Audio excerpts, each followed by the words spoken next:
1100, 10,000, 1000, 20,000,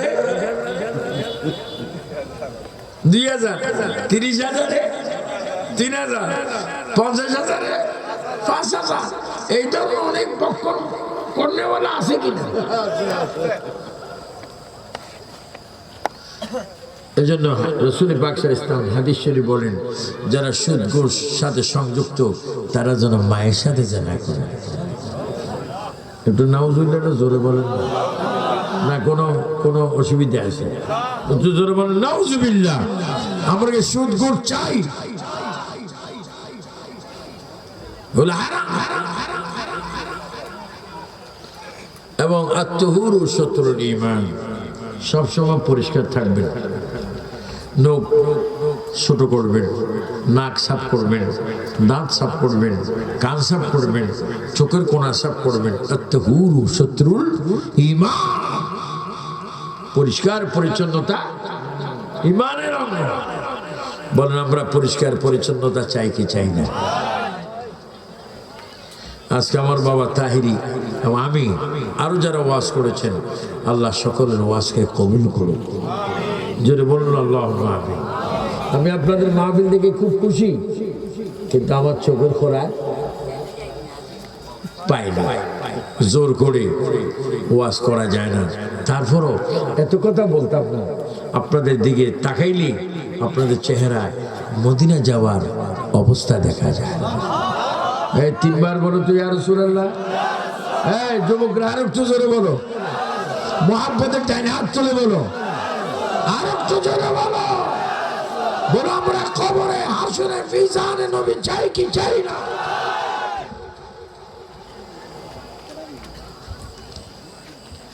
আমার মাহফিল কমিটির বাবারা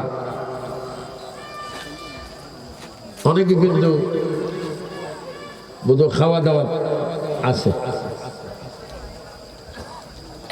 আপনারা যারা বসেছেন, সেই আসর থেকে মাগরিব থেকে পর্যন্ত যারা বসে আছেন, আল্লাহ আপনাদের আমলনামার মধ্যে উমরা হজের সওয়াব দান করুন। মা বোনরা যারা আছেন, আল্লাহ আপনাদেরকে কবুল করুন। তবে আবু সুফিয়ান আবিদিন কাদরি আজকে বলে গেলাম, ফজর জোহর আসর মাগরিব এশা পড়বেন। যদি আপনি ফজর পড়ে মারা যান, জোহরের আগে ফেরেশতারা লিখে দিবে, আল্লাহ এই মানুষটা এশাও পড়েছে, ফজরও পড়েছে, মারা গিয়েছে, জোহর পড়েনি। থাকলে জোহর পড়তো। আমরা ফেরেশতারা শাসিয়ে লিখে দিলাম শেষে, তাকে তুমি জান্নাত দান করে দিও। জান্নাত, তাদেরকে তুমি জান্নাত দান করো। এই জন্য পাঁচ ওয়াক্ত নামাজ এবং ওযুর মধ্যে থাকবে। ওযুর মধ্যে এই জন্য থাকবে, আপনি যদি হঠাৎ মরে যান, তখন যদি আপনার ওযু থাকে, নবী আপনার পাশে আসবে। শুধু ওযু করলে হবে না, প্রস্রাব করে পানি নিতে হবে। প্রস্রাব করতে যেন দুই ডানে যেন প্রস্রাবে শিক্ষা না পড়ে, সেই দিকেও আপনাকে বি কেয়ারফুল থাকতে হবে। এবং দাঁত মাজবেন এই আঙ্গুল দিয়ে। এটা কি সাইডের আঙ্গুল না মাঝখানে? মাঝখানে আঙ্গুল দিয়ে কি মাজবেন? দাঁত মাজ। এটা দিন এটা দিয়ে করবেন কোরআন শরীফের লেখাপড়া। এখন তো এটা দিয়ে তেজপাত, এখন ক্যারাম বোর্ডের গুটি মারে কি দিয়ে? তো আঙ্গুলে বলবা আমি চমৎকার সাক্ষী দিও, সে গুটি মারছে, সাদাটা কালোটার মধ্যে জোরে সোরে মারে। মারি আবার হাতের মধ্যে কি দেয়? তালি দেয়। ফেরেশতারা তখন বলে, তুই তালি দিচ্ছিস, আমরা যেদিন তালি দিব সেই দিন বুঝবি তুই জাহান্নাম। বলেন বলেন বলেন, আমাদের কাঁধে আল্লাহর পক্ষ থেকে দুইজন ফেরেশতা আছে। কিরামান কাতিবিনা ইয়ালামুনা মা তাফআলুন, দুইজন ফেরেশতা আছে। যেন ভাইরা আমল সুন্দর করুন, জিন্দেগি সুন্দর করুন, নামাজ পড়ুন, দুরূদ শরীফ পড়ুন। খবরদার একে অপরের জায়গা জোর করে দখল করে খাবেন না। যদি খান ওই জায়গাকে দুনিয়ার থেকে 7 গুণ বেশি বড় করবে। ওই জায়গা আপনার গলার মধ্যে বেঁধে দিবে, যা তুমি জায়গা জায়গা চেয়েছো, যা জায়গা তোর গলায় বাঁধি দিলাম। আচ্ছা, এই মাঠটাকে যদি 7 ভাগে যদি বেঁধে দেয়, কেউ হাঁটতে পারবে?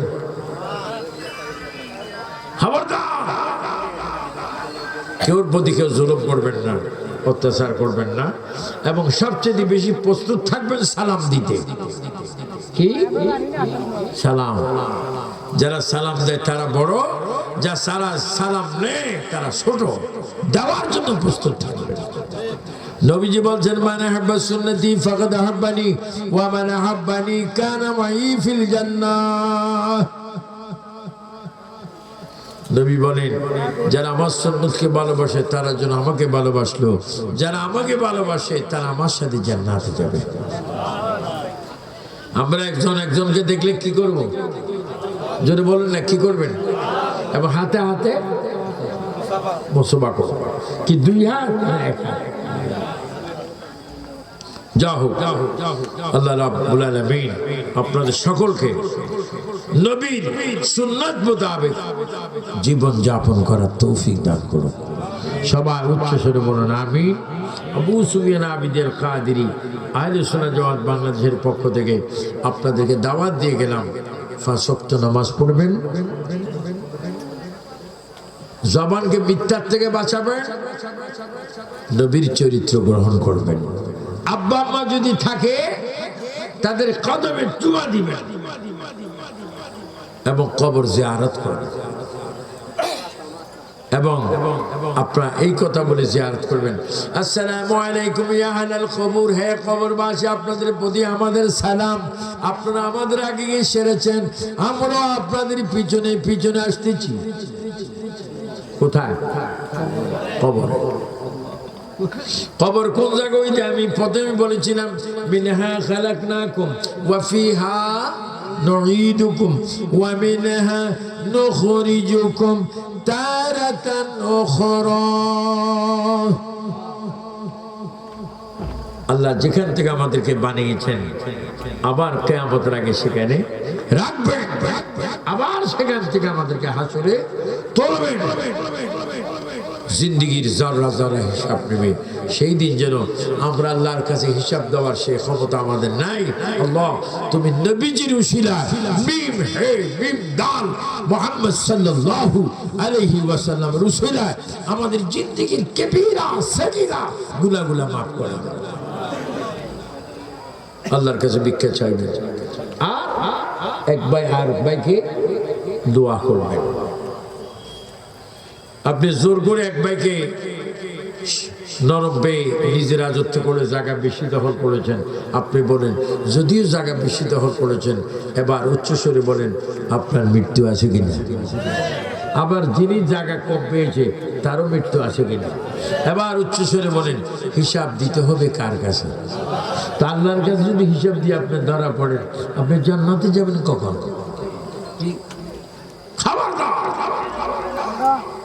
মিথ্যা বানোয়াট সিটি এগুলা বাদ প্রতিষ্ঠিত দিতে হবে। ইন্নাস সালাতা তানহা আনিল ফাহশাই ওয়াল মুনকার। আমরা নামাজ পড়ব। আল্লাহ পাক আমাদের সকলকে আজকে এটা কোন গ্রাম? পশ্চিম 80 দ্রোণ গায়বী জামে মসজিদ। এখানে গায়বী মসজিদ আছে। আল্লাহ এই গায়বী মসজিদের উসিলা আমাদের গুনাহ মাফ করো, এবং এই গায়বী মসজিদের উসিলায় আজীবন প্রতি বছর এখানে মাহফিল করার তৌফিক দাও।